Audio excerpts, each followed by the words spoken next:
হাম রোগ থেকে বাঁচতে সকাল বিকাল একটি দোয়া পড়ে আপনার সন্তানকে ফু দিন। সকল ধরনের অসুস্থতা থেকে আল্লাহ আপনার সন্তানকে হেফাজত করবে। বর্তমানে সারা বাংলাদেশে 100+ শিশু এই হাম রোগে আক্রান্ত হয়ে দুনিয়া থেকে বিদায় নিয়েছে। এজন্য অবশ্যই আমাদেরকে সতর্ক থাকতে হবে এবং এই হাম রোগের কি কি লক্ষণ রয়েছে, এর প্রতিকার কি, এবং আমাদেরকে কোন কোন আমল করতে হবে, যে আমলের মাধ্যমে, যেই কাজের মাধ্যমে আমাদের সন্তানরা এবং আমরা সুস্থ থাকতে পারি।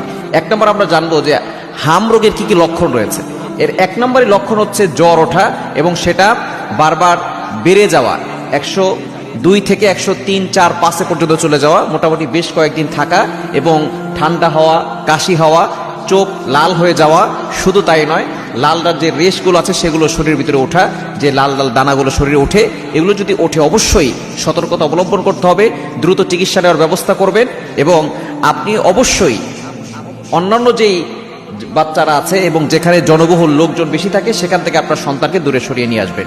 তবে এখান থেকে বাঁচার জন্য আপনি সকাল বিকাল আপনার সন্তানকে একটা দোয়া পড়ে ফু দিলে আল্লাহ তাআলা আপনার সন্তানকে সকল ধরনের অনিষ্ট থেকে হেফাজত করবেন। দোয়াটি হচ্ছে